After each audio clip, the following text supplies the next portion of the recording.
Hi guys, today I'm going to show you how to make my tomato basil parmesan soup. This is incredibly easy to make but so full of flavor.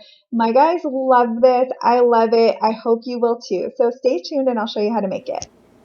First, I'm going to show you everything you're going to need to make your tomato basil parmesan soup. So the last time I made it, I used a couple tablespoons of olive oil. I used a can of organic diced tomatoes, a 28-ounce can. You can use fresh tomatoes if you prefer and just chop them. You'll need close to 2 pounds, so about 28 ounces or close to 2 pounds. And then you're also going to need 2 cups of either vegetable or chicken broth. You're going to need a half of a cup of half and half, 4 cloves of garlic, a third of a cup of grated Parmesan cheese. You might need a little more of this. You'll need 2 tablespoons of butter, a small onion, and then you're going to need some salt and basil, and you can kind of add as much as you like, at least a teaspoon of each of them, but probably more. You'll want to start by chopping your onion and mincing your garlic. Then you'll want to heat a large pot over medium-high heat, and once your pot is nice and hot, you can add 1 tablespoon of olive oil. And then you're just going to cook your onions for about 3 minutes until they're transparent.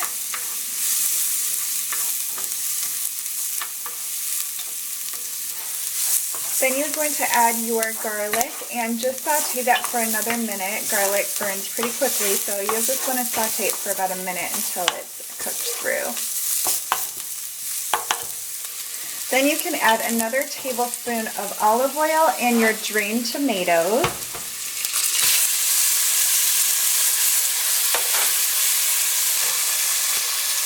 And then you're just going to cook those for another 3 to 4 minutes. Then you'll want to remove your tomato mixture from the heat and let it cool for a couple minutes because you're going to put it in your food processor to get it nice and smooth. You're going to want to add all of your tomato mixture to your food processor and then let it process until it's nice and smooth. So this is the consistency that you're looking for. You can get it a little bit smoother if you would like, but this is how I made it last time and it was so delicious. Then you're going to add your 2 cups of broth to your pot, and you're going to heat that over medium-high heat. You're going to stir your tomato mixture back into your pot with the chicken broth, and then you can add some basil. I think I used fresh basil the last time I made this. I don't have any on hand. I'm sure that would be delicious. So you can add either fresh or dried basil. I'm going to add about a teaspoon or so. I'll probably need a little bit more. You can also add some salt and pepper. I forgot to include pepper in the ingredients, but I usually do like a teaspoon of salt, and you can always add more if you prefer, and then some freshly ground pepper. You're going to want to bring your tomato mixture to a boil. Once your tomato mixture comes to a boil, you can reduce your heat to medium, and then you can start adding your other ingredients. You're going to add your 2 tablespoons of butter, and you can just kind of mix that around until it melts.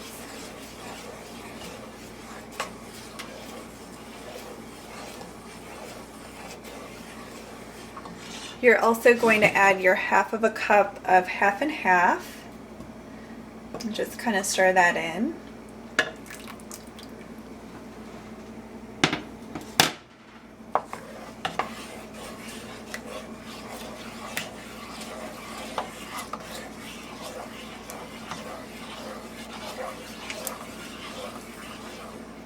And then you can add your Parmesan cheese. Mix that in as well.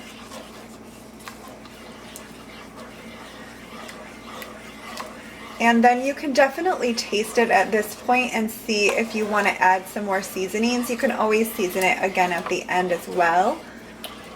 So you can definitely add some more salt or pepper or basil. And you're just going to let it simmer for a half an hour, and that's really all. It's so simple to make and it has great flavor. You'll just want to stir your soup occasionally as it's simmering, and you can definitely add a little more Parmesan cheese if you prefer. Here is the tomato, basil, and Parmesan soup once it's finished. This makes just enough for 4 servings, so if you have a larger family, you might want to double the recipe, or if you want leftovers. It's great with a side salad, or you can have it with a sandwich. We're having some grilled cheese sandwiches alongside.